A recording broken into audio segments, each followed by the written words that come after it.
ओम शांति। 9 नवंबर की बाबा की मुरली। मीठे बच्चे, बाप की गति सदगति करने की मत व राय सबसे न्यारी है, इसलिए गाते हैं तेरी गतमत तुम ही जानो। वह स्वयं अपनी मत देते हैं। प्रश्न: ब्रह्मा कुमार कुमारी कहलाने के अधिकारी कौन? उनका स्वभाव कैसा होगा? उत्तर: जो बाप समान मीठे प्यारे हैं, जो कभी मतभेद में नहीं आते, वही ब्रह्मा कुमार कुमारी कहलाने के अधिकारी हैं। बीके का स्वभाव बहुत बहुत मीठा होना चाहिए। अंदर जरा भी कड़ुआपन अथवा देह अभिमान न हो। गीत ओम नमः शिवाय। ओम शांति। सब सेंटर्स के नूरे रत्नों को बेहद का बाप समझा रहे हैं। सेंटर्स वाले बच्चे समझेंगे और सुन सकेंगे कि बाप क्या समझाते हैं। देखो, इस दुनिया में हर एक को हर एक के लिए नफरत है। गोरों को कालों के लिए नफरत है। समझते हैं हमारे गांव से निकल जाए, इतनी नफरत आती है। इतने धर्म वाले हैं, सब एक दो से लड़ते झगड़ते रहते हैं। यह है ही रावण का राज्य, उनका अब अंत है। मनुष्य तो जानते नहीं, पुकारते रहते हैं कि हे पतित पावन, दुख हरता सुख करता, हे लिबरेटर आओ। दुख तो सबको है ही। बुद्धि भी कहती है कि इनको हेवन तो नहीं कहेंगे, स्वर्ग ही सबको याद आता है, तो जरूर अभी नर्क है। नई दुनिया थी जरूर, फिर वह शांति के बाद सुख की दुनिया आएंगी जरूर। वहाँ इस दुख धाम का नाम निशान नहीं होगा। अभी फिर सुख शांति का नाम निशान नहीं है। 5000 वर्ष पहले सुख धाम था, बाकी सब आत्माएं शांति धाम में रहती थी। तुम भी अब समझते हो, जबकि तुमको परमपिता परमात्मा ने समझाया है। कहते भी हैं, सल तुमको ईश्वर समझ देवे। ऐसे नहीं कहेंगे कि ब्रह्मा विष्णु शंकर अच्छी मत दे। ईश्वर का ही नाम लेते हैं तो जरूर है कोई। इस समय ईश्वर ने ही मत दी होंगी और साकार में ही आकर दी होंगी। लिखा हुआ है श्रीमद् भगवानुवाच, सिर्फ नाम कृष्ण का डाल दिया है। वास्तव में है निराकार भगवान की मत, तो जरूर नई दुनिया स्थापन हुई होंगी। भगवान ने तो सारी दुनिया में फेरा नहीं लगाया होगा। न सारी दुनिया आ सकती है, न भगवान सबके पास जा सकता है, न सब परमात्मा के सन्मुख हो सकते हैं। कितने ढेर मनुष्य हैं। कोई बड़ा आदमी आता है, उनको भी कोई सब थोड़े ही देख सकेंगे। इतनी सब मनुष्य आत्माओं को बाप आकर गति व सदगति देते हैं। शांति धाम और सुख धाम अलग अलग हैं। सुख धाम में अशांति नहीं होती, दुख धाम में फिर शांति नहीं होती। यह सब बातें बाप समझाते हैं, जो कोई शास्त्र में नहीं है। भगवान को कहा जाता है नॉलेजफुल। वह सब कुछ जानते हैं। उनकी गति व सदगति की मत सबसे न्यारी है। गाते भी हैं, हे प्रभु तुम्हारी गतमत तुम ही जानो। जब तुम बताओ तब ही हम जाने, तो जरूर उनको आना पड़े, नहीं तो सदगति कैसे दे। सर्व का सदगति दाता और सर्व का बाप वह है। सब आपस में भाई भाई हैं, न कि बाप ही बाप है। यह समझ की बात है। परंतु आसुरी मत ने जो सुनाया वह मान लिया। सब आसुरी मत के अधीन है। तुम्हारे पास अब कितनी रोशनी है। यह लक्ष्मी नारायण जो इतनी ऊंच सदगति को पाए हुए हैं, उन्हों में भी यह नॉलेज नहीं रहती। त्रिकालदर्शी बाप हैं, उन द्वारा यह राज्य पाया है। बाप किन्हों को आकर त्रिकालदर्शी बनाते हैं? जरूर बच्चों को ही बनाएंगे, सगे बच्चों को सिखाएंगे, फिर उन द्वारा और सीखेंगे।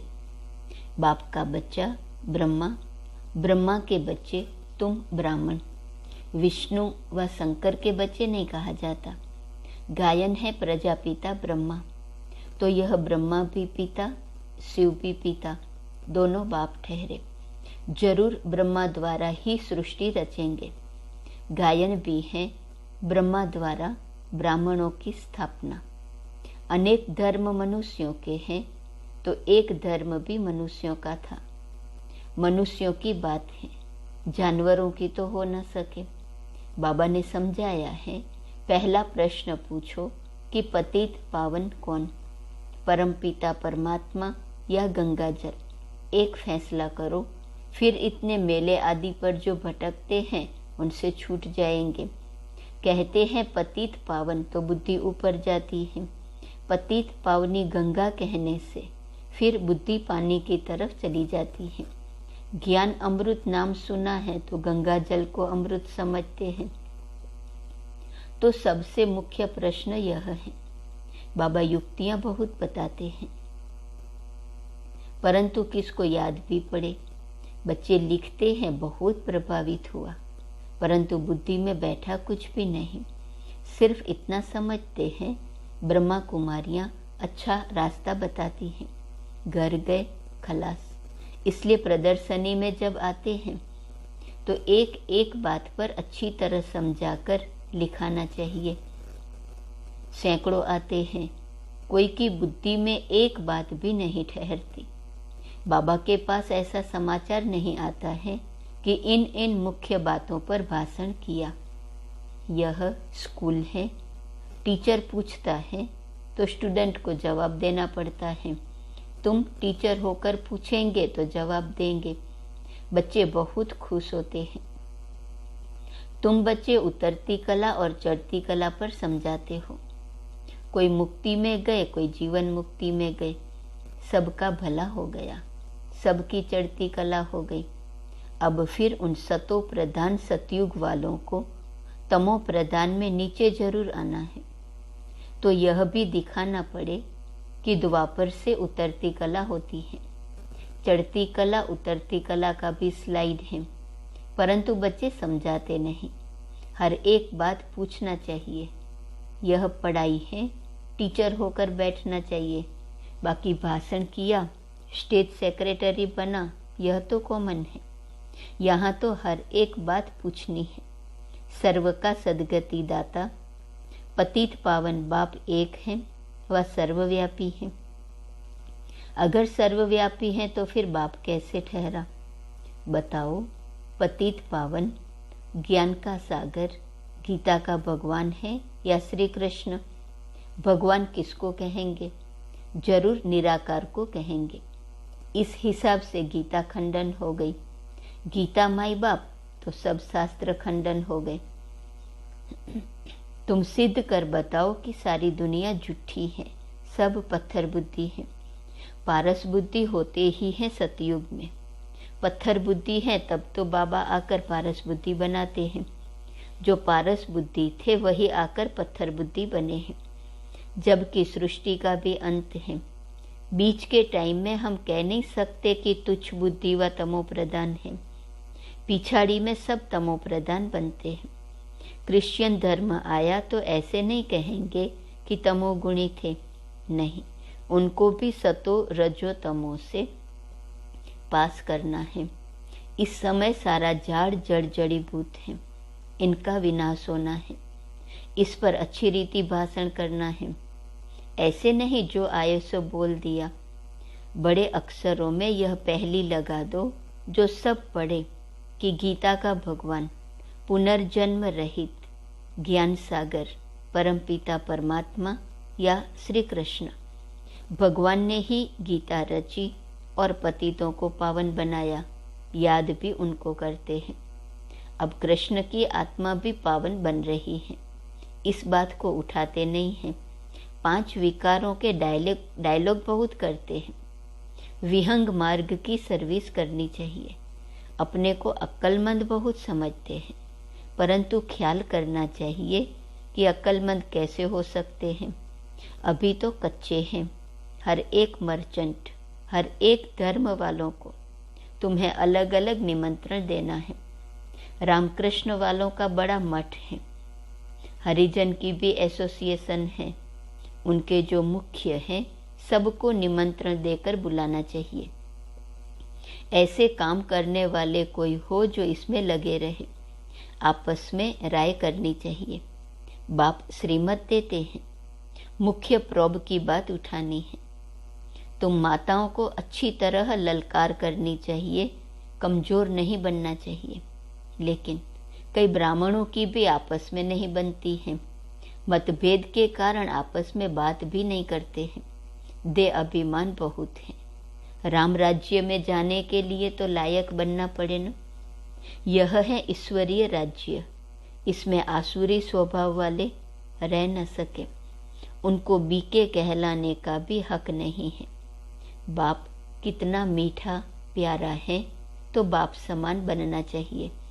कोई कोई बच्चे कितने कड़वे बन पड़ते हैं। बाप कहते हैं यह तो जंगली कांटे हैं। तो एक एक बात पर अच्छी तरह पूछकर फिर लिखाना चाहिए। पतित पावन परमात्मा या गंगा, सर्व का सद्गति दाता परम पिता परमात्मा या पानी की गंगा, ऐसे चित्र बनाने चाहिए। प्रोजेक्टर में भी पहेलियां आ सकती हैं। अब जज करो, गीता का भगवान कौन? बाप तो डायरेक्शन देते हैं। पहली मूल बात सिद्ध करो। अलफ को जाना तो सब कुछ जान जाएंगे। बीज को जानने से झाड़ को जान जाएंगे। तुम बच्चों को बहुत मेहनत करनी है। सिर्फ कहते हैं बीके बहुत अच्छी सर्विस कर रही है। मनुष्यों को लाभ लेना चाहिए, आता एक भी नहीं है। अच्छा, मीठे मीठे सिकीलदे बच्चों प्रति माता पिता बाप दादा का याद प्यार और गुड मॉर्निंग। रूहानी बाप की रूहानी बच्चों को नमस्ते। रूहानी बच्चों की रूहानी बाप को नमस्ते नमस्ते नमस्ते। धारणा के लिए मुख्य सार। पहली पॉइंट, आपस में राय कर विहंग मार्ग की सर्विस करनी है। कभी मतभेद में नहीं आना है। दूसरी पॉइंट, टीचर बन सभी को अलफ की पहचान देनी है। चढ़ती कला और उतरती कला का राज समझाना है। ज्ञान की पहेलियां पूछकर सत्य बात को सिद्ध करना है। वरदान, मास्टर दाता बन खुशियों का खजाना बांटने वाले सर्व की दुआओं के पात्र भव। वर्तमान समय सभी को अविनाशी खुशी की आवश्यकता है। सब खुशी के भिखारी हैं। आप दाता के बच्चे हो। दाता के बच्चों का काम है देना। जो भी संबंध संपर्क में आए उसे खुशी देते जाओ। कोई खाली न जाए, इतना भरपूर रहो। हर समय देखो कि मास्टर दाता बनकर कुछ दे रहा हूँ या सिर्फ अपने में ही खुश हूँ। जितना दूसरों को देंगे उतना सबकी दुआओं के पात्र बनेंगे और ये दुआएं सहज पुरुषार्थी बना देंगी। स्लोगन, संगम युग की प्राप्तियों को याद रखो तो दुख व परेशानी की बातें याद नहीं आएंगी। संगम युग में बाबा से जो प्राप्तियां हो रही हैं उसको याद करो तो दुख व परेशानी की बातें याद नहीं आएंगी। मम्मा के अनमोल महावाक्य हैं। पहली पॉइंट, ओम रटो माना ओम जपो। जिस समय हम ओम शब्द कहते हैं तो ओम कहने का मतलब यह नहीं कि ओम शब्द का उच्चारण करना है। सिर्फ ओम कहने से कोई जीवन में फायदा नहीं, परंतु ओम के अर्थ स्वरूप में स्थित होना, उस ओम के अर्थ को जानने से मनुष्य को वो शांति प्राप्त होती है। अब मनुष्य चाहते तो अवश्य है कि हमें शांति प्राप्त हो। उस शांति स्थापन के लिए बहुत सम्मेलन करते हैं, परंतु रिजल्ट ऐसे ही दिखाई दे रही है कि और ही अशांति दुख का कारण बनता रहता है। क्योंकि मुख्य कारण है कि मनुष्य आत्मा ने जब तक 5 विकारों को नष्ट नहीं किया है तब तक दुनिया पर शांति कदाचित हो नहीं सकती। तो पहले हर एक मनुष्य को अपने 5 विकारों को वश करना है और अपनी आत्मा की डोर परमात्मा के साथ जोड़नी है, तब ही शांति स्थापन होगी। तो मनुष्य अपने आप से पूछे, मैंने अपने 5 विकारों को नष्ट किया है, उन्हों को जीतने का प्रयत्न किया है। अगर कोई पूछे तो हम अपने 5 विकारों को वश कैसे करें, तो उन्हों को यह तरीका बताया जाता है कि पहले उन्हों को ज्ञान और योग का वास धूप जगाओ।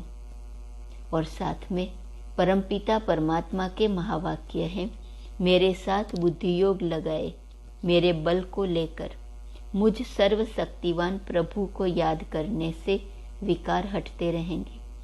अब इतनी चाहिए साधना जो खुद परमात्मा आकर हमें सिखाते हैं। दूसरी पॉइंट, तुम्हारी गतमत तुम ही जानो। अब यह महिमा किसकी है? क्योंकि परमात्मा की सद्गति करने की जो मत है वो तो परमात्मा ही जानता है, मनुष्य नहीं जान सकता। मनुष्य की सिर्फ यह इच्छा रहती है कि हमको सदा के लिए सुख चाहिए, मगर वो सुख कैसे मिले? जब तक मनुष्य अपने 5 विकारों को भस्म कर कर्म अकर्म नहीं बनाए तब तक वो सुख नहीं मिल सकता। क्योंकि अकर्म विकर्म की गति बहुत गहन है, कर्म अकर्म विकर्म की गति बहुत गहन है, जिसको सिवाय परमात्मा के और कोई मनुष्य आत्मा उसकी गति को नहीं जान सकता। अब जब तक परमात्मा ने वो गति नहीं सुनाई है तब तक मनुष्यों को जीवन मुक्ति प्राप्त नहीं हो सकती। इसलिए मनुष्य कहते हैं, तेरी गतमत तुम ही जानो। इनकी सद्गति करने की मत वो परमात्मा के पास है। कैसे कर्मों को अकर्म बनाना है ये शिक्षा देना परमात्मा का काम है। बाकी मनुष्यों को तो ये ज्ञान नहीं, जिस कारण वो उल्टा कार्य करते रहते हैं। अब मनुष्य का पहला फर्ज है अपने कर्मों को सुधारना, तभी मनुष्य जीवन का पूरा लाभ उठा सकेंगे। तो कर्मों की गति समझाई। तो ये थे मम्मा के महावाक्य। स्वमान है, मैं वरदाता मूर्त हूँ। दाता विधाता वरदाता की पॉइंट, वरदाता बनने के लिए मुख्य पुरुषार्थ यही करना पड़े, बार बार जो भक्ति मार्ग में गायन किया है कि वारी जाऊं, यह गायन अगर प्रैक्टिकल में कर लो तो जिसके ऊपर वारी जाते हो वह आपको भी सर्व वरदान देकर वरदाता मूर्त बना देते हैं। तो हर समय हर कर्म में हर संकल्प में यह सोचो कि वारी जाऊं, जो वचन दिया था वह पालन कर रहा हूँ। बाप वरदाता मूर्त है न, आप सभी भी बाप समान वरदाता मूर्त बन जाते हो। वारी जाओ तो वरदाता मूर्त बन जाएंगे। ओम शांति।